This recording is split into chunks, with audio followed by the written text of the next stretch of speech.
Me asustas, pero me gustas. Un podcast para enamorarte del horror.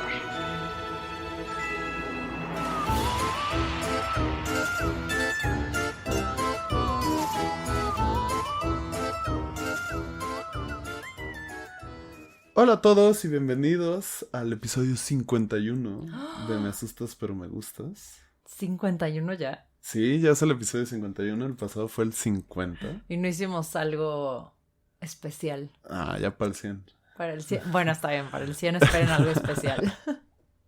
Episodio 51, ya casi tenemos un episodio para cada semana del año. Wow. Entonces el 52 igual es más especial. Podría ser. Pero este también es un episodio especial porque vamos a hablar otra vez de horror. Muchas gracias a todos los que les gustó cuando hablamos tanto sobre Scream, una franquicia que en general disfrutamos mucho.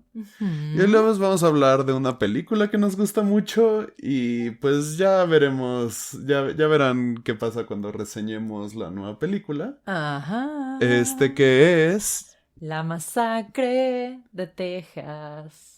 Texas Chainsaw Massacre, también llamada Masacre en Cadena. Masacre en cadena. No sé, es que es chistosísimo cómo la han traducido. Y además también, bueno, obviamente con todas las cantidades de reboots, secuelas, etcétera, que han pasado a lo largo de los años. Que eso es como algo, vamos a hablar en algún punto como de el timeline de estas películas. Este podcast solamente vamos a discutir la original, que salió en 1974, y la Legacy, como se dice ahora, el legado, ¿no? La de Legacy, sí, que básicamente es un nuevo reboot, es la nueva recuela, como le llaman ahora. Que salió ahora en 2022, ajá, ¿no? En Netflix. El viernes, me parece, o el exactamente. Y que, por cierto, también juega un poco, para mí es como súper confuso esto de los títulos, porque si se acuerdan, la original, según yo, se llama The Texas Chainsaw Massacre. La masacre es de Texas. La masacre de Texas. Ajá, o sea, ese artículo. Y esta, tramposamente, se llama Texas Chainsaw Massacre. O sea, le quitaron el D, nada más. Nada más para... Si quieren, vamos a empezar a hablar de los timelines primero. Nada más por si algún día quieren hacerse como un maratón de todo esto. Entonces, la timeline original, la línea temporal original es The Texas Chainsaw Massacre, la masacre de Texas de 1974. Luego, la masacre de Texas 2 de 1986. Después, Leatherface, la masacre de Texas 3, que es de 1990, y después ya sin el artículo la, que solo es Texas Chainsaw Massacre, la nueva generación, 1995. Y te digo, para mí es como un poco como que tramposo eso, ¿no? Porque ahorita que estoy como recordando lo de... No el timeline que estás diciendo, sino el título. Ajá. Porque, por ejemplo, ahora que salió la quinta de Scream, literalmente se llama Scream. Nada más. Entonces, para mí es como frustrante que cuando buscas en Google, o sea, si ahora ustedes buscan Texas Chainsaw Massacre, te va a salir la del 2022. Lo mismo que si buscas Scream. Que nos pasó mucho ahora que estuvimos buscando el reparto y todo eso. Sí, y en el caso de Scream, al menos, o sea, de manera no oficial, digo, todos le decimos Scream 5.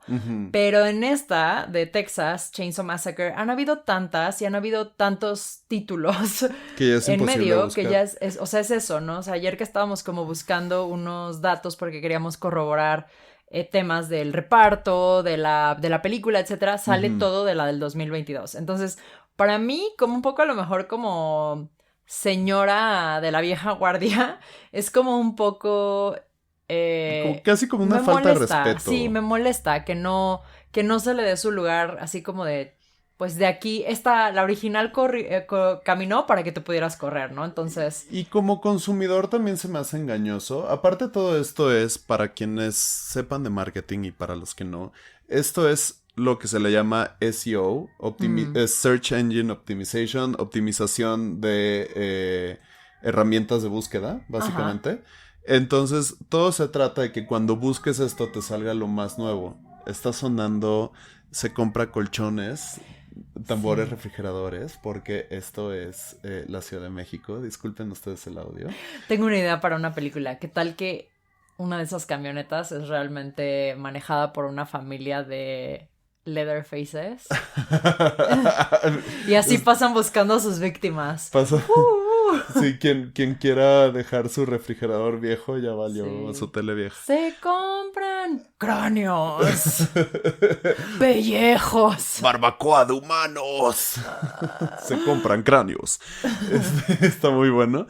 Pero sí, o sea, lo que les digo es que justo se trata de que sea más difícil encontrar y que sea como más fácil encontrar lo las más nuevas. nuevo. Pero bueno, sobre estas líneas de tiempo, después está el remake, que es Debería de traer mis lentes porque no estoy viendo bien los años, pero es la que es The Texas Chainsaw Massacre, The Beginning, el inicio, la primera precuela que sacaron de esto en 2006, y después The Texas Chainsaw Massacre 2003. Entonces ya tenemos...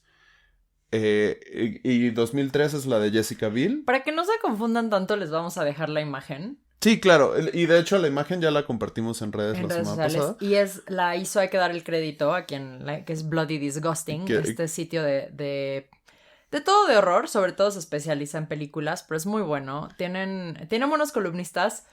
Para mi gusto hay algunos que son demasiado no críticos, pero en general fanboys. Es una muy buena fuente de información, y este timeline que ellos hicieron a mí me ayudó mucho para entender cómo va esta secuela de películas, porque es una locura. Y acérrimos fans del horror, sí. Y defensores del horror. Sí, pero entonces básicamente es la original, la de los 70 y 80, la del remake, que es la de Jessica Biel, que es 2003, y luego la precuela que le hicieron en 2006. Después el reboot, que ya son las películas de los 2000 teens, que le llaman. Que básicamente es Leatherface de 2017, luego conecta con la película original del 74, y luego es Texas Chainsaw, se llama nada más. La del 2022. La de 2013. Es que es lo que te digo, o sea... Y luego en 2022 es la nueva, que ya solo conecta con la original del 74 y esta que se llama Texas Chainsaw Massacre sin el artículo. Es que no sé por qué existe como esta idea...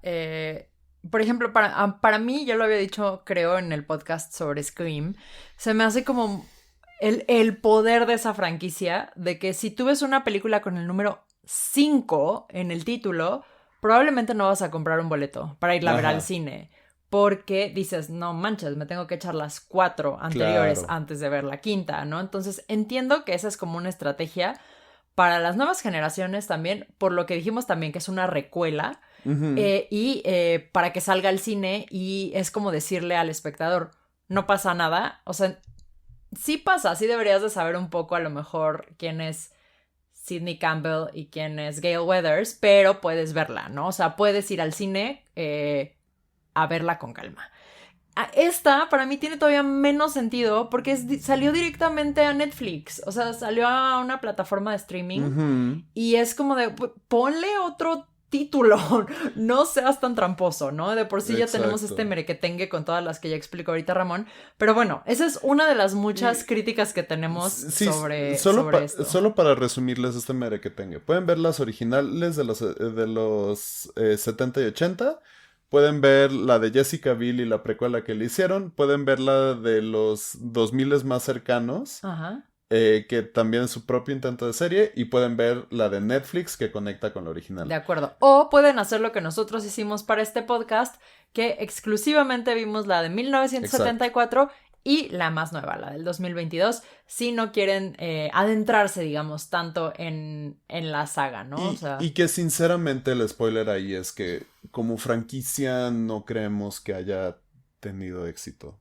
De acuerdo. Pero bueno, a lo mejor muchos de ustedes ni siquiera han visto ninguna de estas películas y ya les echamos todo un rant de cómo verlas, etcétera.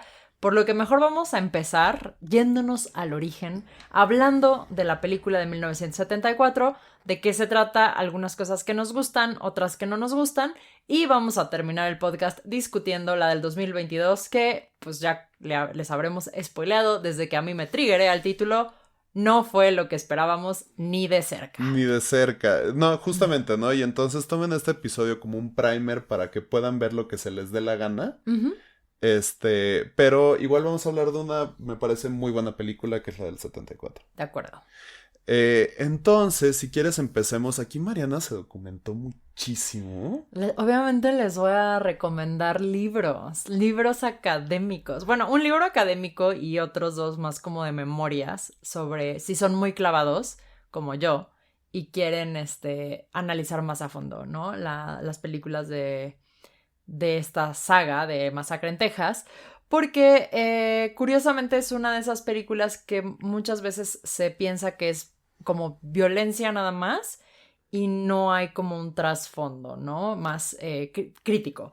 Lo cual puede ser cierto, tal vez los directores solamente querían hacer eso, pero la verdad es que hay muchísimos como subtextos que si uno pone atención, sobre todo en la del 74, que no son como en tu cara, al revés de lo que vamos a platicar con la del 2022. 100%.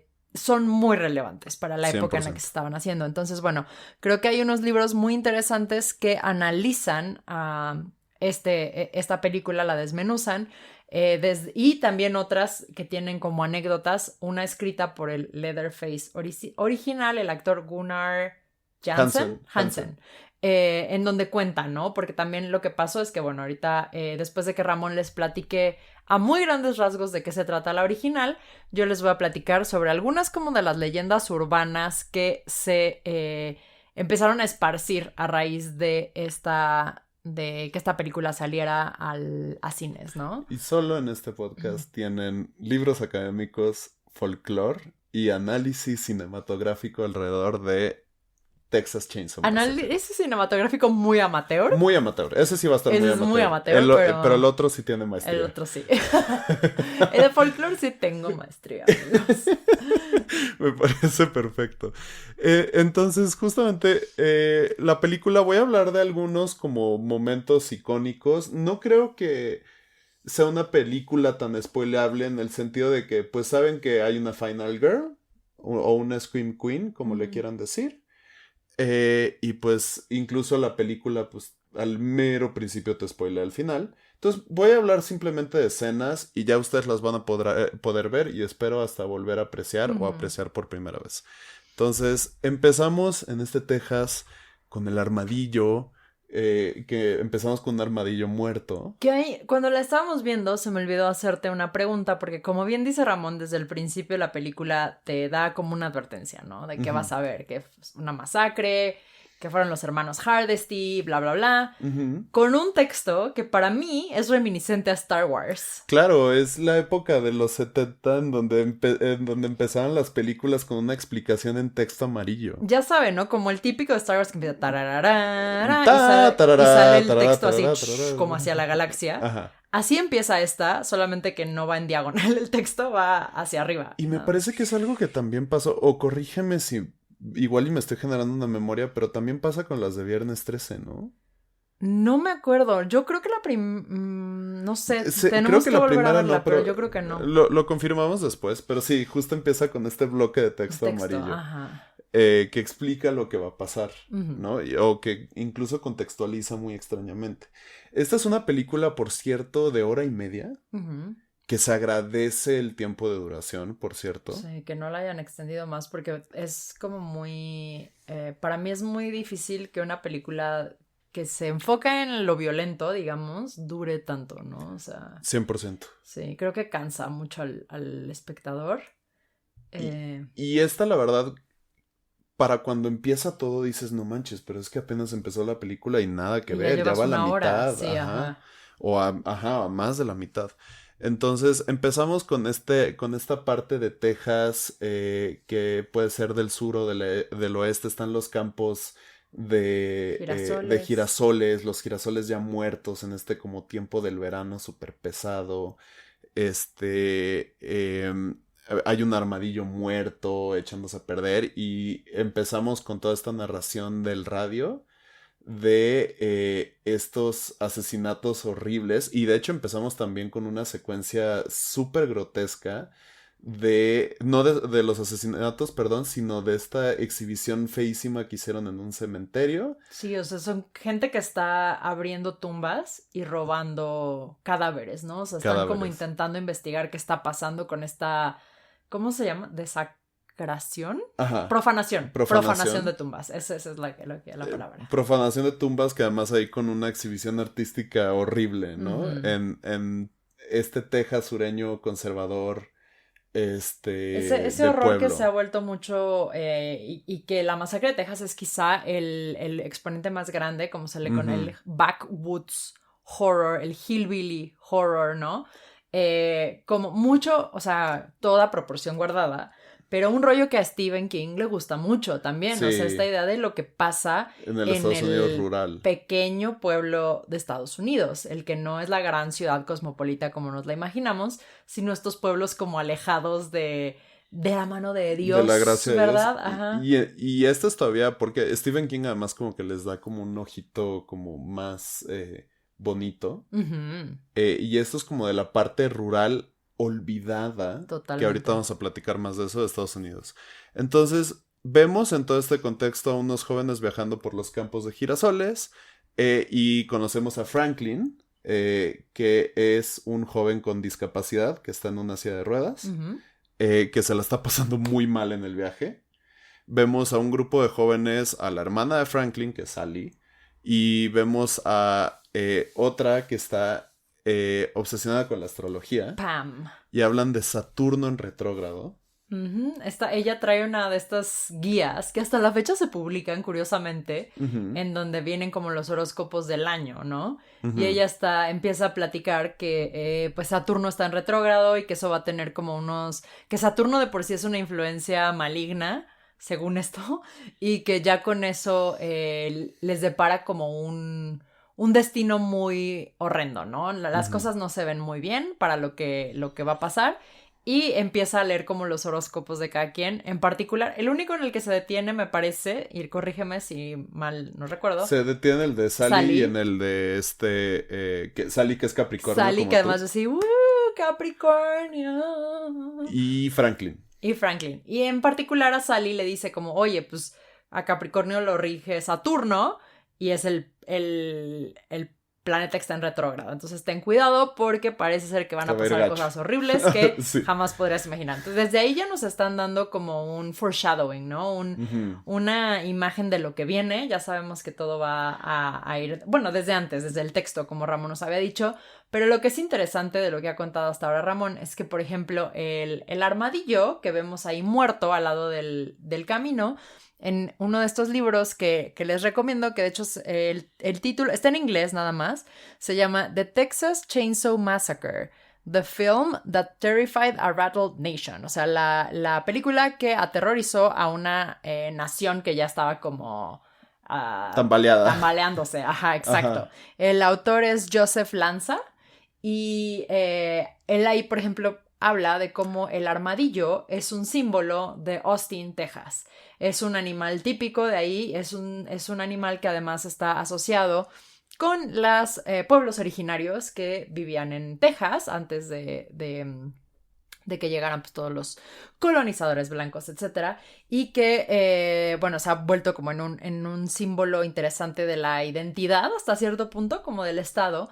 Entonces, verlo muerto en descomposición al lado de la carretera ya es como un mensaje, ¿no? De estamos entrando a esta parte de la civilización que está como muerta, en decadencia, echándose a perder, podrida, ¿no? Incluso estamos pasando por estos girasoles que ya están echados a perder. Es una película que Ramón y yo desde el principio decíamos te hace sentir sucio. Te hace sentir a ti como si estuvieras en esa van hippie como sudoroso, con un calor horrible. Así, sí, como pegajoso, que la acabas de ver y te dan ganas de darte un baño de agua fría. No sé si te acuerdas que en la primera parada hay como además un chorro de gente desempleada, borracha, con problemas mentales. Uno está diciendo, hay desapariciones y nadie está hablando de ellas. No, y la primera parada además es muy ominosa, porque literalmente lo que están haciendo los hermanos Hardesty es que no solamente van a ir a visitar esa casa en donde ellos crecieron y que ahora está abandonada,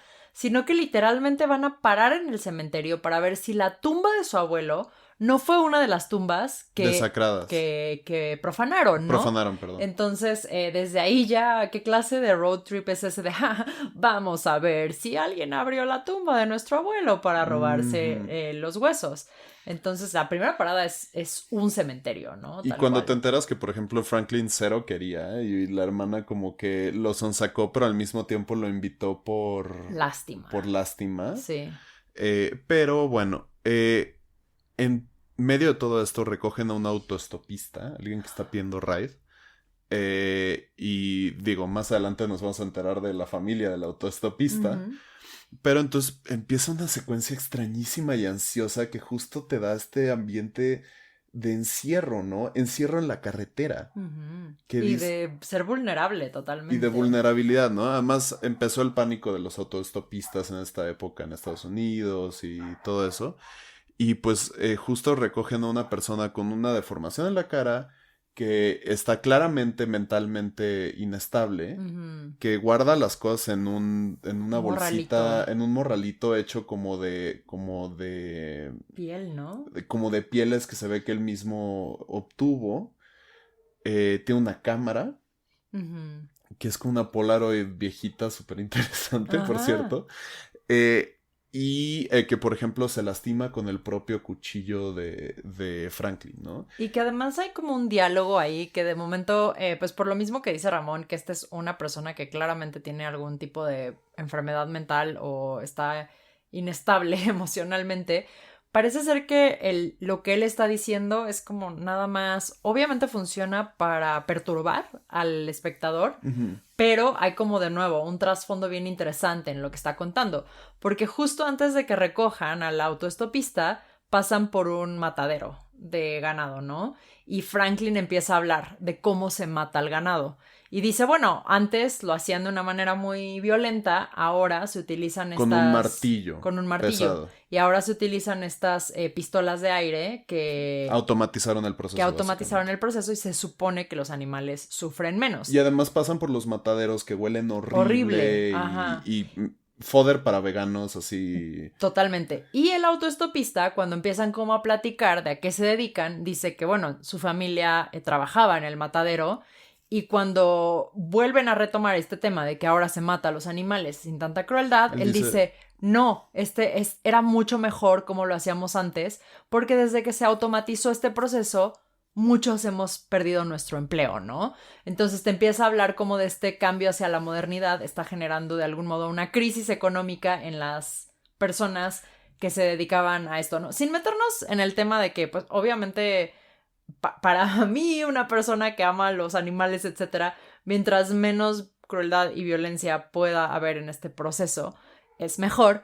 Pero, pues esta persona lo está viendo desde un punto de vista de mi método de vida está... pero se también, está acabando, ¿no? Y también te habla de un momento en donde se empezó a industrializar algo, o sea, la carne para hacerla más barata y todo eso, cada vez se empezó a industrializar más el proceso. Y más allá de que ustedes, por ejemplo, yo no soy ni vegetariano ni vegano, amigos, pero estoy más que dispuesto a admitir que parte de lo que ha causado, el impacto ambiental que ha causado es que dijimos, bueno, se puede comer carne las diario, 3 comidas sí, todos los días y solo vamos a comer ciertos cortes específicos de la carne. Y empieza a hablar este cuate, por ejemplo, de antes, pues como este proceso era más ineficiente, pues se aprovechaba todo el animal, por ejemplo. De hecho, hablan como de una masa gelatinosa que hacen. De básicamente una preparación que hacen con todos los restos de la res, sobre todo la cabeza, que le llaman head cheese, queso de cabeza. Algo muy parecido a lo que nosotros en México con el puerco conocemos como el queso de puerco. Flashbacks al fin de semana que fuimos a visitar a la familia de mi papá. Y Ramón comió queso de puerco y moronga. mientras yo lloraba en una esquina. Aprovechen a todo el animal. Qué horror, es no. lo ecológico. Yo que muchas veces me he planteado volverme ovolácteo vegetariana, estaba así llorando de ver a Ramón consumir eso, pero ese es otro tema. Ahorita, como así, pequeños de... ¿Sabías que?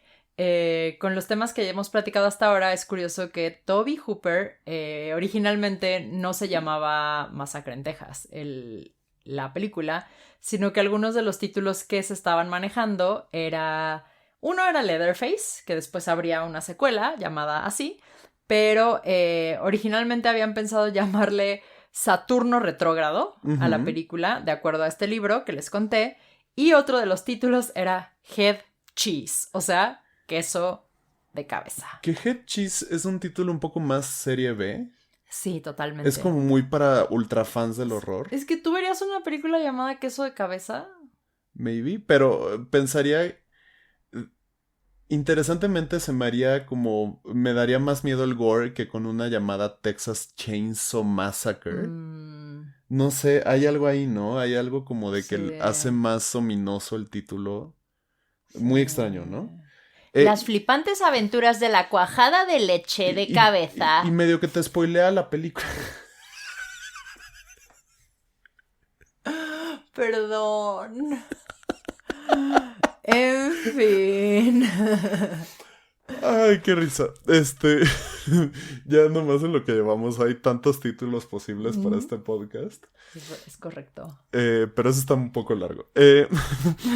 Pero, ok, y entonces justo dice lo de los martillazos, y yo sí quiero recalcar eso porque es un parte de la reacción cultural que está haciendo esta película. Está pasando un grupo de jóvenes post-hippie, tal vez, como un poquito riquillos, por este lugar súper desolado por el avance industrial de Estados Unidos. Ajá. Y justo en eso te genera una simpatía y al mismo tiempo aversión a este autoestopista como tan... como en un contexto tan feo e inescapable. Es un personaje muy incómodo. Probablemente a mí es el que más incluso que Leatherface. El personaje del autoestopista me parece horrendo. Horrendo. Como dice Ramón, además, sin el consentimiento de ellos, les toma una foto, después les quiere cobrar la foto. O sea, hay como unas interacciones muy, muy intensas y que como bien dijiste, en ese momento, la cultura del autoestopismo era súper común, en los 60 sobre todo, pero para este punto, y también algo que se analiza en las personas que se han dedicado a estudiar más como la película y su contexto, es que aquí ya se sabía de asesinos en serie que operaban así, ¿no? O sea, o recogiendo autoestopistas o pidiendo incluso que los recogieran, ¿no? En la carretera. Entonces ya desde ahí ya hay como muchísimos temas que Tobe Hooper está metiendo. Por un lado ya dijimos el Saturno retrógrado y el calor como muy extraño que está pasando porque al parecer Tobe Hooper, no sé si te acuerdas, pero cuando empiezan los créditos de la película se ven como unas imágenes que yo pensé que era como la cinta de la película quemándose, pero al parecer son manchas solares. Entonces, o sea, desde ahí él ya nos está hablando de lo que podría ser una influencia de los astros en lo que está a punto de ocurrir. Claro. Pero por otro lado está el tema que ya dijimos, ¿no? De la crisis económica a raíz de la industrialización, de la modernización de muchos procesos, como es el de la industria ganadera en Texas, un estado que se caracteriza por tener una fuerte industria del ganado, pero también si ustedes ponen atención al radio que está platicando sobre estas profanaciones de tumbas, no solamente está hablando de eso, sino también está hablando de una crisis energética a raíz del petróleo, ¿no? Otro problema de Texas, un estado que se volvió rico a raíz de los grandes depósitos de petróleo que tenía, y es que desde los 70s estábamos hablando de esto, ¿no? De cambiar del tipo de energía que se está utilizando, un colapso ahí me parece que el locutor de radio habla de cómo también los países sudamericanos están teniendo problemas con el otro porque están peleando por reservas, ¿no? Petroleras, pero al final del día es otro tema que está hablando de la crisis energética que está viviendo Texas en ese momento. Entonces, ya hay como todo un contexto de lo que puede explicar la existencia de estos personajes, ¿no? Tan sórdidos que nos vamos a ir encontrando en el camino y que, como tú dices, de algún modo estos hippies blancos que están yendo a pasear por ahí, están como que traspasando, ¿no? Un territorio que no es el de ellos, que no entienden,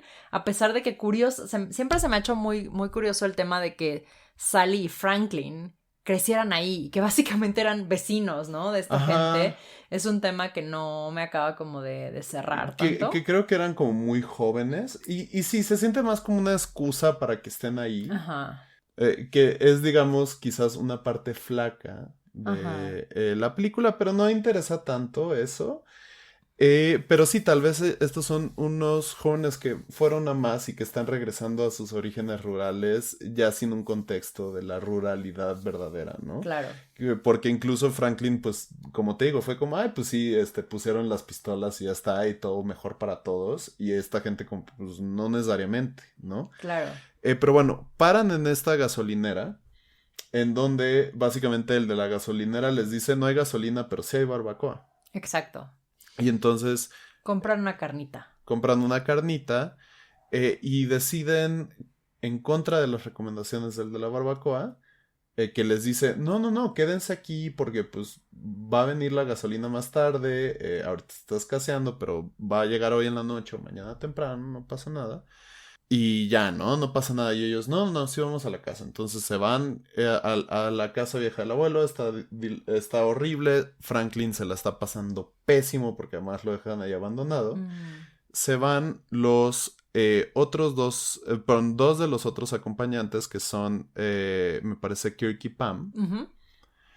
Y encuentran otra casa en donde iban a comprar gasolina. Primero entran a la casa vieja, como dice Ramón, de los Hardesty, y aquí hay como algunos descubrimientos horribles. Entre ellos se encuentra un diente humano en la entrada. Sí. No, pero eso es en la otra. Eso es bueno, en la otra. Aquí encuentran como colgando una escultura reminiscente del vudú, y me atrevo a usar este término porque en el libro que les acabo de recomendar la describen como algo medio vudú, que está hecho con huesos, no sabemos de qué. De serpiente, ¿no? No sabemos bien de qué. Entran a la casa, está obviamente en un estado de abandono tremendo. Hay uno de los personajes, no recuerdo si es Kirk o Jerry, encuentra un nido de arañas asqueroso en una de las puertas. Entonces hay como que varios signos así ominosos. De hecho, de arañas patonas, por cierto. Franklin se queda muy traumado porque el autoestopista con su propia sangre marcó la camioneta. Entonces parece ser que Toby Hooper nos está dando todas estas pistas falsas de que va a haber un elemento sobrenatural a la película, a lo que está ¿no? pasando. O sea, parece ser como casi si se van a encontrar como algún tipo de maldición, espíritu, etcétera. Y acaba siendo un horror mucho más humano, ¿no? Totalmente. Pero todos estos como signos nos incomodan como espectadores. Y creo que funcionan muy bien. Sobre todo la gente que le tiene terror a las arañas como yo. Sí, creo que fue una de las escenas a las que más reaccionaste. Y es una escena verdaderamente aterradora. Asquerosa. Porque pues ves una araña patona y dices, pues no me hace nada. Pero ves miles. Sí, no, qué asco. Y sí estuvo muy, muy pesado, ¿no? Pero entonces llegan a esta casa. Para no hacerles el cuento largo, entra el Kirk. Está como investigando. Para empezar, y esto yo lo dije durante la película, dije, ¿quién entra a esa casa? Pero bueno, era otra época. Entonces entra a la casa porque vio que estaba abierto, empieza a tocar, pasa por lo que se siente como una trampa de metal. Claro, esto que está diciendo Ramón ya no es la casa del abuelo de los Hardesty. O sea, ellos están buscando supuestamente un lago porque quieren ir a nadar, Pam y Kirk, y es así como encuentran esta otra casa, que es la casa... Y el cuate entra para preguntar si tienen gasolina. Está preocupado de que se vayan a quedar sin gasolina. En una mentalidad muy hippie, piensa que va a poder dejarles su guitarra a cambio de gasolina. Sí. Padrísimo. Y bueno, ¿no? Así es como descubren esta otra casa. Y entonces él entra, deja a su pareja afuera, a esta Pam. Pam afuera y entonces nada más vemos de pronto cómo sale Leatherface, que nos vamos a enterar, sale este personaje enorme, se lo descuenta en un golpe Ujú. y desaparece con él y se lo lleva y Pam ni siquiera se entera, ¿no? Y luego pasa esta icónica escena en donde este personaje tan enorme que es Gunnar Hansen, que leyendo de él resulta que era como un gigante Amistoso. amistoso y nos dio mucha ternura, pero en esta película trae la máscara, hace una muy buena caracterización física, sin hablar nada. Ujú. Y además, este chavo enorme carga a Pam como si fuera un simple maniquí Ujú. y se la lleva. Y pasan un chorro de escenas muy cruentas Ujú. que ya podrán ver ustedes si ven la película. Pero básicamente, en cuestión de minutos, se descuenta dos de ellos, ¿no? Se dan cuenta que no regresa esta pareja. Va el conductor, Jerry, a buscarlos. También me lo descuentan muy rápidamente. Y están viviendo esta situación bien desesperante que no tienen llaves. Jerry se llevó las llaves de la camioneta, ya es de noche. Franklin quiere que se queden en la camioneta, pues claramente porque es una persona que está en silla de ruedas, no goza de la misma movilidad para ir en un terreno totalmente rural a buscar a los demás. Y Sally está empeñada en ir a buscar, sobre todo a Jerry, que es como su interés amoroso, ¿no? Y vemos además que Sally está muy desesperada con el hermano, que ya está como harta de cuidar tanto de él. El hermano es difícil. Ujú. A propósito lo hicieron así muy difícil, pero el hermano es el primero que dijo, aquí hay gato encerrado, algo raro está pasando, ¿dónde está mi navaja? Etcétera, Exacto. etcétera, etcétera. Y entonces, pues, después de mucho pleito, de otra escena muy ansiosa, deciden ir a buscar. Y pues ahí empieza toda la persecución. Franklin en silla de ruedas muy rápidamente Está en está en desventaja. desventaja. Y seguimos a Sally escapando y escapando y escapando con una voluntad muy fuerte de vivir, pero con muy poca habilidad para hacerlo. Ujú. Salta, nomás para decirle, salta 2 veces de una ventana. Quizá es la Final Girl más física en ese, o sea, la que se Ajá. lleva los peores trancazos, yo Sí, diría, sí, ¿no? sí, No sé, sí. tengo que revisitar como que todas las de Halloween para acordarme de Laurie No, Strode, se lleva peor, pero que sí. brinquen tal cual de una ventana 2 veces y que se lleven los trancazos que se lleva Sally, no, o sea, al menos como en las películas originales de Ujú. cada saga, creo que ella quizás se lleva el trofeo a la que le va peor, ¿no? En Bueno, nuestra ese... querida Neve Campbell siempre se lleva una Una... golpiza Sí, también pero y Neve Campbell es disparos muy y... buena peleando de vuelta. Ajá, Sally no es buena peleando de vuelta, es buena huyendo, es bueno nada más. huyendo, sí, sí, Ujú. sí. O por lo menos tiene mucha resiliencia, vamos a Sí, sí, decirlo sí.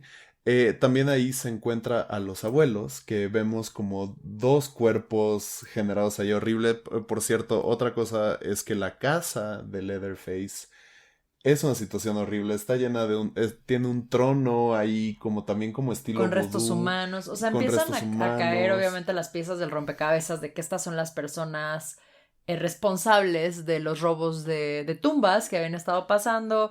Hay una escena muy extraña con Pam en un cuarto lleno de plumas de gallina. Hay una gallina en una jaula que no para como de hacer sonidos de gallina. Ujú. Entonces sí es como un ambiente así asqueroso, lo que dice Ramón también, ¿no? O sea, en el momento en el que ya se encuentra lo que parecen estos dos cadáveres, uno de una mujer anciana y un hombre también Ujú. ahí, y un perro Ay, el perro, sí es disecado. cierto. Entonces es como, pues es una casa de los horrores, tal cual, ¿no? Que hay que decirlo como varias de las películas de la época, yo creo que probablemente entre Ted Bundy y Ed Gein han sido los asesinos que más historias han inspirado. Pero bueno, esta mucho toma del caso de Ed Gein, el De Ed Gein, asesino claro. que se le condenó, al parecer, creo que solamente le pudieron comprobar 2 asesinatos, pero él robaba cadáveres y utilizaba las partes de los cadáveres de mujeres, sobre todo, para hacer muebles, un traje de mujer. Creo que sí, no recuerdo si eso está comprobado o no, pero sí hacía, en su casa se encontraron de que cráneos en los que tomaba agua, cosas así. Entonces vemos que pues mucho de Está la inspirado ahí. masacre de Texas tiene de algún modo esa conexión con Ed Gein. Y ahora que hemos estado, que en el club de lectura leyeron, porque yo no alcancé a hacerlo, American Psycho. Ahí de nuevo hay menciones a Ed Gein y a Ted Bundy. Y a Ted Bundy, ¿no? Pero, pues pasa todo esto, ella cree que escapa, llega a la gasolinera y pues resulta que no escapó y ahí nos enteramos también que la barbacoa era de humano, básicamente. Exactamente. Pasan muchas cosas que hace que regrese a la casa y en la casa vemos al gasolinero, al autoestopista y a Leatherface. Y a Leatherface y empieza una escena verdaderamente horripilante y además ahí resulta que el abuelo no estaba muerto. No estaba muerto. Entonces vemos una escena horripilante, desesperante, que básicamente ves cómo empieza a llegar a la completa locura la pobre Sally, pero por azares logra volverse a escapar y básicamente ya escapa a la carretera, la salva un camionero, además la única persona negra según yo en toda la película, y le ayuda a escapar él. Y aparte, pues llega una camioneta y se va en la parte de atrás de una camioneta completamente ensangrentada en otra escena que me parece poderosa, brutal. Sí. Y acaba con el Leatherface básicamente moviendo por todos lados su motosierra. Y esa es toda la película. Créanme, parece que les spoileé mucho, pero no les spoileé tanto porque además mucho de esta película es el efecto visual y sensorial que está generando. Yo estaba preocupado por nuestros vecinos porque además la gritadera está potente. Intensa, sí. Y después nos pusimos a ver Summer Camp Island. Oh, es una caricatura muy hermosa. Si no la han visto, véanla. Es como mi programa de confort. Y justo, ¿no? Dijimos, íbamos a maratonearnos juntas las películas y dijimos, por supuesto que no. Y mejor nos pusimos a ver ese día Summer Camp Island porque había sido mucha violencia para un solo día. Claro. Entonces, creo yo que vale la pena la película. Sí, reflexionas, pero en una película que es muy directa, muy bien hecha, aunque tiene una calidad baja entre los actores, entre la calidad de dirección y todo eso. La actuación es muy mala. Pero tiene, por ejemplo... Fuera de Leatherface.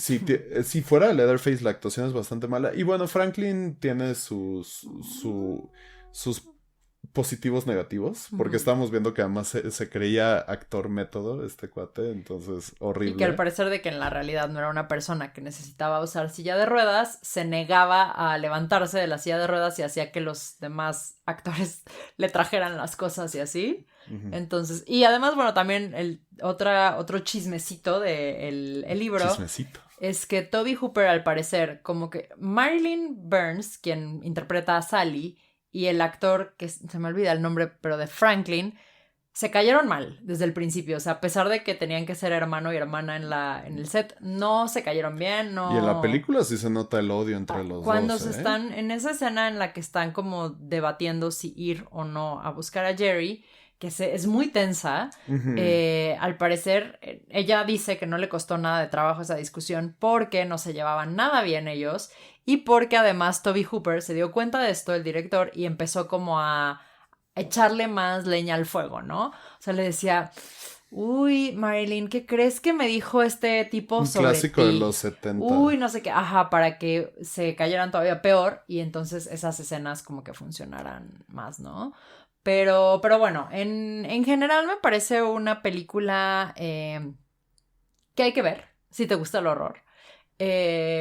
Potente, es una película muy potente. Y que mientras más la analizas, a pesar de que les digo, no creo que la agenda de Toby Hooper haya sido voy a hacer como el horror más político de Jordan Peele, ¿no? Que conocemos hoy en día, que sí hay una agenda para hablar del racismo en Estados Unidos, de la desigualdad, etcétera. Aquí no creo que hubiera eso, pero el contexto en el que se está haciendo, o sea, después de la guerra de Vietnam, que el mismo Toby Hooper dice que él era pues un hippie, etcétera. O sea, como que sí hay reflejos de todo este momento. Muchas reacciones a todo lo que está pasando. Claro, como el zeitgeist, ¿no? Está el zeitgeist. Y además es algo que pasó mucho en los 70, en el horror de los 70 además. Por ejemplo, tenemos por ejemplo El Resplandor, En El Resplandor tenemos un personaje principal que es Jack disque, Torrance. ajá, que es este disque liberal, pero que tiene, que empieza a volverse cada vez peor. Tiene todas las películas de los 70 como que enfrentan este movimiento cultural con una contracultura y con un... Y bueno, ¿para qué sirvió todo esto, no? Vietnam seguía siendo ahí una cosa bien cruenta que seguía cobrándose vidas. Todo lo que pasó con el movimiento racial, todo lo que pasó. Entonces, la desilusión que existe a finales de los 70 de los 60 y durante toda la época de los 70, que además es cuando empezaron a quitar todas estas restricciones que había a la censura del cine, es súper interesante. Lo mismo, por ejemplo, en el 68, El bebé de Rosemary, todas estas películas, hay mucho que pueden encontrar ahí de similar, aunque sean películas tan visualmente diferentes, Claro. ¿no? Y bueno, ya para pasar un poco como al siguiente tema, que son algunas de las leyendas urbanas que se asociaron a esta película, porque pues bueno, se volvió una película de culto al 100%. final del día, y a lo mejor hoy en día ya no nos parece que, si bien a mí me siguió resultando una película incómoda de ver, hoy en día, 2022, ya hay cosas mucho más violentas, ¿no? Allá afuera que uno puede ver, pero en su momento, y sobre todo porque fue una película que llegó a cines, adquirió este estatus de culto y la gente estaba muy escandalizada por la violencia, ¿no? Claro. Que vemos aquí. Entonces, eso hace que se vuelva como una tierra fértil para todas estas leyendas urbanas, como ya hemos platicado en otras ocasiones, por ejemplo, del exorcista, etcétera, etcétera. Pero aquí una de las que quizá muchos de ustedes han escuchado es que el FBI incautó como que la cinta original y entrevistó a los escritores, al director, a los actores, porque se rumoraba que era una película snuff y que los asesinatos habían sido reales, ¿no? Quizá muchos de ustedes hayan escuchado lo mismo de esta otra película que yo nunca he querido ver a propósito porque sé que hay violencia animal, la de Holocausto Caníbal, Ya. esta historia de que hasta tuvieron que ir a buscar a uno de los actores porque no aparecía. Bueno, hagan de cuenta lo mismo, pero aplicado a la masacre de Texas. Esto no fue real. No lo digo yo, lo dice Gunnar Hansen en el libro que escribió. Él dice, claro que nunca hubo un tema con el FBI. Además, o sea, si ustedes entran a IMDb, todos los actores tienen Están más ahí créditos, o sea. totalmente, ¿no? Y bueno, el FBI creo que también hay que darles como un poco más de crédito para que se den cuenta que, pues no era una película snuff. Pero bueno, esa es una como de las más grandes, ¿no? De la gente que no, en su momento causó tanto impacto que la gente pensó que era real, no sé qué. El otro tema que es también como chismecito es que dicen que esta era tanto el equipo como de dirección y producción y los actores eran gente que se conoció básicamente en la escuela de cine y dijeron, ¿sabes qué? Vamos a hacer una película que nos haga ricos. Tenían cero experiencia, no habían hecho, esta fue la primera película de todos y lo único que querían era como el dinero, ¿no? Esa fue como la motivación. Y que supuestamente la idea vino de que estaban escuchando las noticias un día cuando salió una nota en la que decían que habían descubierto una serie de asesinatos y mutilaciones cometidas por una familia de caníbales en la localidad de Corsicana, Texas, ¿no? Entonces que solamente una persona había escapado y que a raíz del testimonio de esta persona que logró sobrevivir, pues de ahí tomaron la inspiración para hacer la masacre en Texas y que bueno, solo era un tema de vamos a hacer dinero con esto, ¿no? 100%. De nuevo, Gunnar Hansen dice, no es cierto y es real, Tobe Hooper ya había hecho un par de películas antes de esto, si bien quizá muchos de los actores no tenían tanta experiencia, pues sí habían ido a la escuela de actuación, muchos de ellos, entonces, y nunca fue o sea, a Gunnar Henderson Hansen, perdón, no Henderson, le pagaron $400 por su papel como Leatherface. Nadie se hizo rico, al menos en ese momento. Estabas diciendo de que a alguien más le pagaron con un porrito, ¿no? Alguien que hace un voiceover le pagaron con un porrito, o sea, nunca, obviamente estas personas, ¿quién no va a querer hacer una película que al menos recupere la inversión? De lo que creo que es iluso pensar que no hay como un interés monetario detrás, ¿no? Pero el hecho de que fuera solo como de, vamos a explotar esto, el que haya pasado en Corsicana, Texas, un caso así, también completamente falso, no está basado en eso para nada. Toby Hooper también ha dado como varias entrevistas, pero en una dijo una vez que él estaba en un centro comercial en Navidad, estaba llenísimo, y volteó a ver y en una de estaba como en el departamento de jardinería y cosas así, y había una fila de sierras, de estas motosierras, y que empezó a fantasear así como de ahorita voy a agarrar una y voy a cortar a todos en mi camino para poder llegar a la salida porque esto está llenísimo y ya estoy harto, ya lo único que quiero es salir de aquí. Entonces, pues más bien viene de ahí, ¿no? De la mente de Toby Hooper y de su inspiración para escribir esta historia ficticia. Pero bueno, claro que obviamente es mucho más emocionante y divertido pensar que está basado en algo real, ¿no? Entonces, esa es otra de las leyendas urbanas que están asociadas a esto. También se dice que hubieron muchísimas quejas de los vecinos, de la casa en donde estaban grabando, lo cual tampoco es tan cierto. Lo que sí es cierto es que las personas que les rentaron la casa para grabar la casa en donde vive Leatherface y su familia, tenían un plantío de marihuana. Entonces, bueno, ¿no? Obviamente se tuvo que cortar Esta es la época en la que se empezó a criminalizar la marihuana. Exacto, ¿no? También se decía que hubo gente que en verdad se murió, que nadie quería que su nombre saliera en los créditos porque decían, no, esta película es horrible. Eso tampoco es cierto, de acuerdo a lo que cuenta Gunnar Hansen que todo el mundo era incompetente en el set y que se odiaban, fuera de esta como rivalidad entre Sally y Franklin, y ni siquiera rivalidad, solo que no se caían bien. Solo que el actor de Franklin al parecer era mala gente, pues. Exacto, también se decía que el protagonista, o sea, que Leatherface, que el actor que salió de Leatherface, supuestamente era un adolescente muy sensible y poeta y que tuvo daños psicológicos de los que jamás se recuperó, y él dice, pues no es cierto, ¿no? O sea, soy yo y estoy escribiendo este libro y nada que ver. Pero bueno, también para mí te habla mucho de por qué una película tiene este estatus de culto. También se decía que según originalmente este actor que sale de Leatherface, que a la hora que Toby Hooper lo vio actuar dijo, ¿sabes qué? No das una.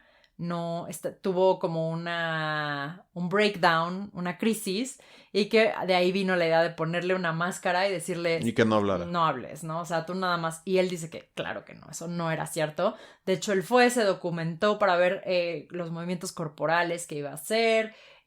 O sea, sí hubo como hasta con algo de empatía para, ¿no?, la gente con problemas psicológicos o discapacidades mentales y todo eso, ¿no? De acuerdo. Entonces, y también dicen que todo el mundo odió la película cuando salió y que solamente algunos académicos muy perceptivos entendieron que era una crítica a la guerra de Vietnam y el colapso de la familia tradicional americana. Y Gunnar Hansen dice, claro que no, nada de esto es cierto, ni tampoco es cierto que todo el mundo se volvió rico y vivieron felices para siempre, ¿no? Y regresando a eso, o sea, justo la película hace crítica pero subtextual, o sea, y también uno, dependiendo de dónde esté, es la crítica que va a recibir un poco más. Claro, ¿no? Claro, entonces en ese aspecto creo que está súper interesante leer las memorias de Hansen, porque él empieza el libro tal cual, con todas estas leyendas urbanas que yo les acabo de decir, y dice, pues no. Ninguna de ellas es cierta. Es interesante que haya como toda esta mitología, ¿no? Alrededor de la película. Te habla de que pues por algo marcó época, por algo se siguen haciendo recuelas, remakes hasta hoy en día. Y también te dice, bueno, ahora sí que muy como, esta es mi verdad, como diría Niurka, ¿no? Es mi versión de los hechos.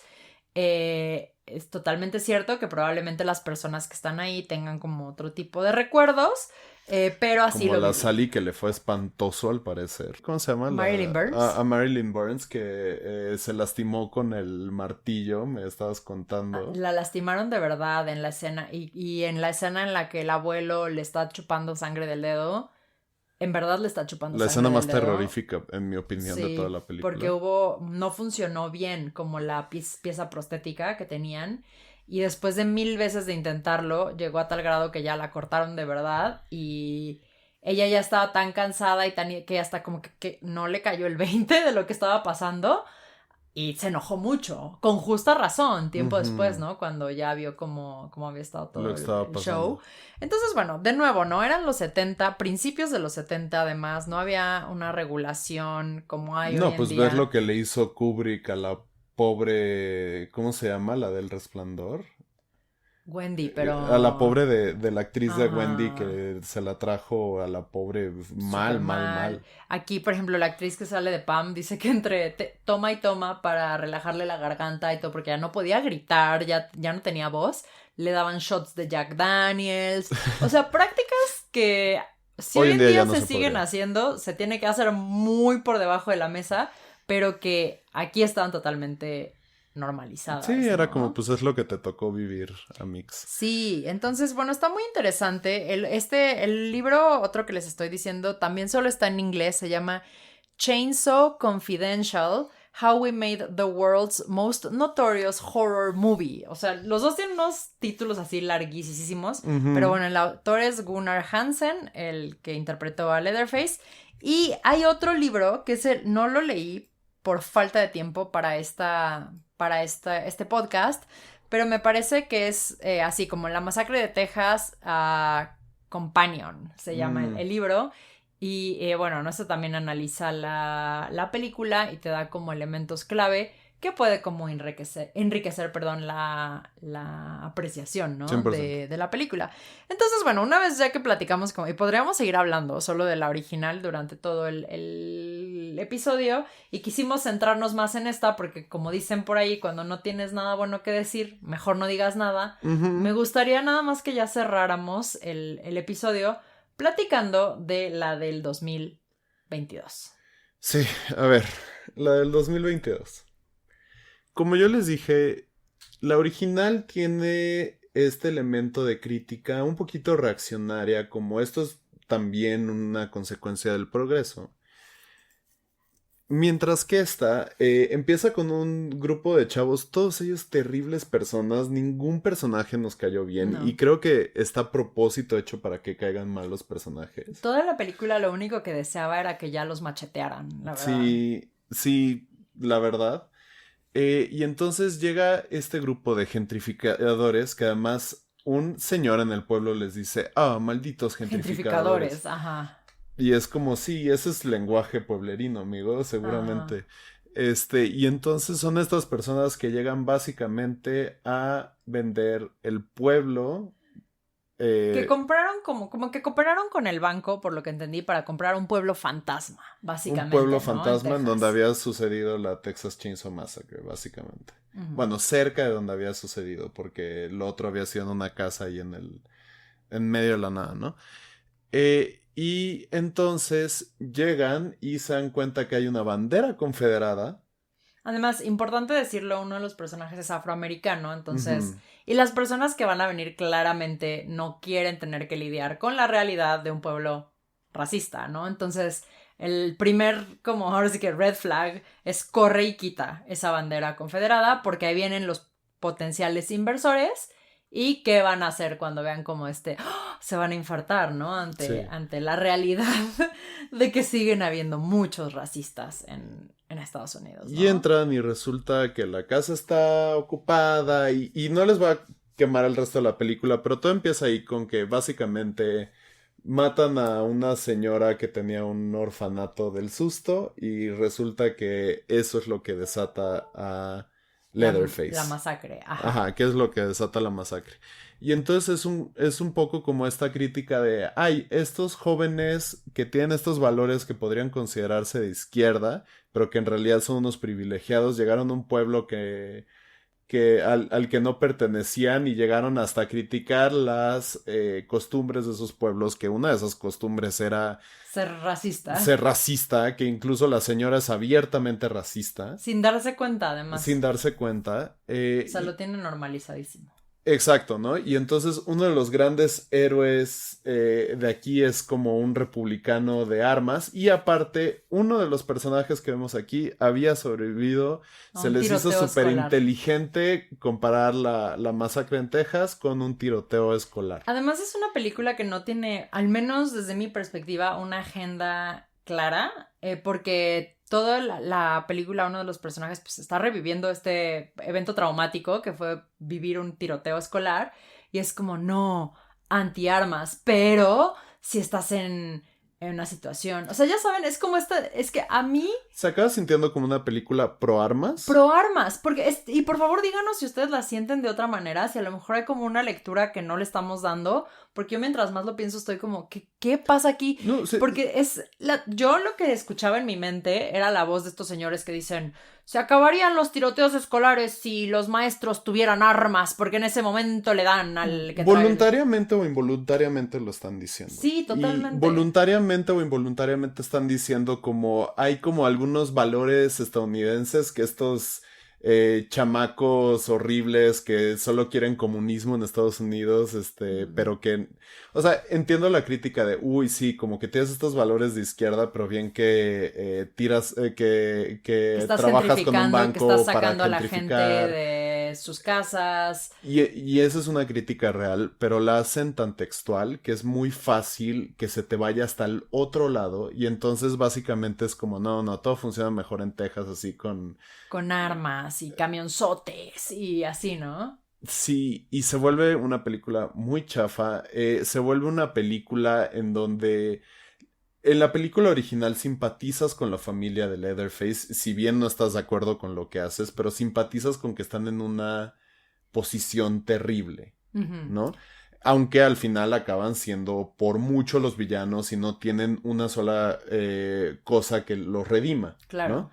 En esta casi se siente como que a quien te da gusto que maten es a los gentrificadores. Claro, y otro tema aquí ya, para ir cerrando, es que me parece que la lectura que se le da al personaje de la Final Girl es muy desafortunada, ¿no? O sea, ahorita estamos como en la era en que es la fascinación y como la reevaluación de las Final Girls, de las chicas finales, y hemos visto el regreso de Laurie Strode en Halloween, el regreso de Sydney Campbell en Scream. Entonces, bueno, ¿no? O sea, aquí también hay momentos en los que se va a hablar de Sally Hardesty. Y creo que está muy mal entendido el personaje de Sally Hardesty por esta nueva recuela, porque ella es una chica que está huyendo en la original, ¿no? O sea, lo único que quiere es salir de ahí. No hay como una... Por ejemplo, para mí, Sydney Campbell es totalmente personal. Se trata de ella, el asesino la está buscando a ella, lo mismo, ¿no? Laurie. Lo mismo Laurie, lo mismo esta Nancy en la de Freddy en la pesadilla en la calle del infierno, porque bueno, de algún modo la familia de Nancy había estado como involucrada en lo que le pasó a Freddy. Pero aquí es incidental, o sea, a pesar de que ellos, porque te digo, si hubiera como una historia de, bueno, nuestro abuelo odiaba a esa familia y por eso ellos nos están casando, es totalmente incidental e intentan hacerla una figura que no es, que no... Y existe esto, solo les voy a decir, hay una actriz que la hace de Marilyn Burns, perdón, que la hace de Sally Hardesty. Marilyn Burns murió. Falleció en el 2014. Sí, me parece que en el 2014, sí, 2014. Hay una actriz que lo hace y tiene una escena en donde hasta como que tiene una confrontación y dice, ¿me recuerdas? Y está hablando con un personaje que pues no tiene como... Que nunca fue personal el tema, ¿no? Personal. Entonces para mí es como súper forzada ese regreso. Por ejemplo, para mí sí me vendió totalmente la nostalgia en la nueva de Scream. En el momento en el que vi a Sydney Campbell, a Sidney Prescott, Neve Campbell, no sé si le estaba diciendo Sydney Campbell todo el episodio, pero bueno, Sydney Prescott slash Neve Campbell. Cuando la vi y cuando vi a Gale Weathers fue como ¡sí! Pero aquí es como no tengo como esa conexión emocional y con no Sally. Tiene por qué estar. Además es este personaje que hasta aceptó como algunas cosas de sus agresores, como que se volvió carnicera. Y le da un consejo a uno de los personajes como de deja de correr, que literalmente es el consejo que Sidney le da a la nueva morra en Scream. Pero lo único que Sally Hardesty hizo fue correr y es como... Acabó mal mentalmente. Acabó... Y le dice, no hagas lo que yo, cuando es un sobreviviente de una masacre como más de la vida real. Sí, exacto. O sea, le está diciendo a la chica del tiroteo escolar, no huyas, como de tu... Es tan insensible eso. Y entonces justo se vuelve así como que si las escuelas tuvieran armas, no habría tiroteos escolares. Sí, y te digo, también es como una nostalgia malentendida, porque si ya vieron que la nostalgia es lo que vende, aquí te están vendiendo una Sally irreconocible. Una Sally que no es la de la original. Y se siente como el chiste de Texas Chainsaw Massacre. Ahora sí es personal. Ahora sí, justo. Porque además hasta se lo hacen personal al Leatherface. Entonces, así se siente. Justo las escenas y las muertes, si en el otro habían un elemento de que Leatherface era súper letal por lo eficiente, efectivo rápido. que era, aquí es más bien como, ay, mira, le gusta hacer desastres, ¿no? Y pierde mucho de su fuerza la película, nos dio flojera, dura casi lo mismo que el original. Y se siente como de 3 horas. No podíamos esperar a que acabara. Yo ya lo único que quería era machetes, mételes la sierra a todos, mátalos, no quiero que ninguno sobreviva porque son los peores personajes. El final es Mátame a mí terrible, el final es terrible, dura más de lo que necesita, tiene como 4 finales. Sí, no. Y híjole, todo... Gracias a estos nuevos intentos de franquicias que siguen teniendo relevancia, según yo, las películas de Scream, porque se pueden burlar de estos tropos tan mal logrados a veces. Que yo vuelvo a visitar Scream, la nueva, que sé que no es perfecta, pero nada. Hace cosas muy inteligentes, como decir al principio, ¿no? Cuando esta chica está hablando por teléfono, dice como, una cosa es el horror elevado de Babadook, de nuevo, las de Jordan Peele, etcétera, las de Ari Aster, etcétera, y otra cosa es el slasher. No tienes por qué meter una agenda forzada en una película así. Y aquí este es el problema para mí. Se siente que intentaron meter temas que son relevantes a lo que estamos viviendo hoy en día, pero se siente como un panfleto que además no me quedó claro si son anti o pro armas, si la gentrificación mata, si la o sea, no sé, estoy muy confundida, me molestó. Trata de decir tantas cosas que no dice nada y a mí me acaba pareciendo como la crítica de un viejo lesbiano. Es que es eso, parece que le escribió un viejo lesbiano. Hay una parte en la que están matando gente y todos sacan un celular para hacer un live de Instagram. Que yo dije, esto lo escribió un viejo lesbiano. O sea, esta es la idea de los millennials usan su celular para todo, no se pueden despegar de él. El clásico boomer, Gen Xer, etcétera, que le llama millennials a centennials cuando los millennials ya tienen hijos y casi que son abuelos, ¿sabes? Nosotros. Sí, exacto. Chiste, pero no tanto. Ajá. Y eso, ¿no? O sea, como que se acaba sintiendo así, da mucha flojera. Yo le rodé los ojos, hace mucho que no le rodo tanto los ojos a una película. Sí. Entonces, pues ahí lo dejamos.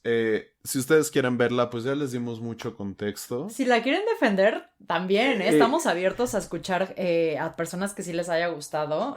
A mí siempre me encanta eso. Yo sé que Dania, por ejemplo, nos dejó y ella nos pidió que la reseñáramos. Dania, perdón si le tiramos muchísima tierra a esta película, que sé que pese a todo te gustó, así dijo, pese a todo te gustó.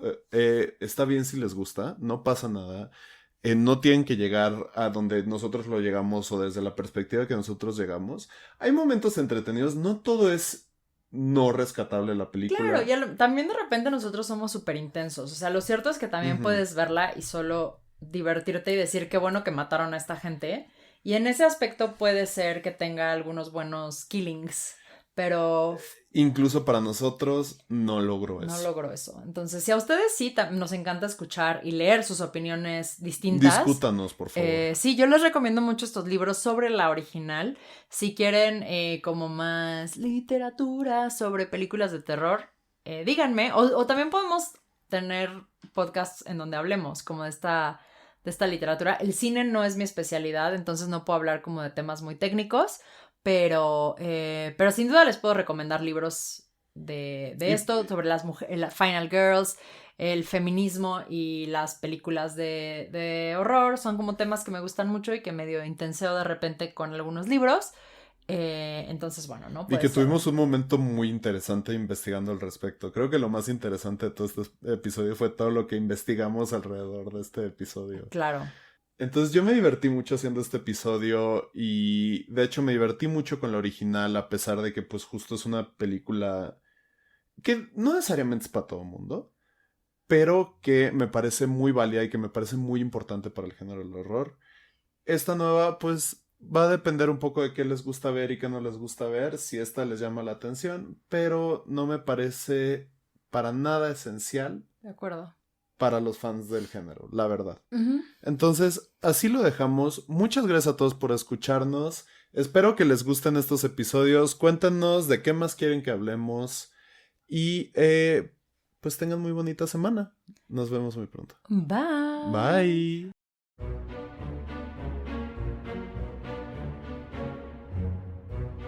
Me asustas, pero me gustas es un podcast por Mariana Esquivel y Ramón Fernández. Síguenos en Instagram, Twitter y Facebook como @measustaspod. Sigue a Mariana como @marianesu con ss y a mí como @ram_fa. Nuestro logo está hecho por Alejandra Gámez, también conocida como The Mountain with Teeth. No dudes en buscar su trabajo en redes, amamos sus ilustraciones y cómics. La cumbia de los Mexfiles fue creada por Alan Mendoza DJ. Busca el resto de su genial trabajo en YouTube, Spotify y más. Puedes encontrar los créditos y enlaces a toda la música e información adicional en la descripción de este podcast. Muchas gracias por asustarte con nosotros.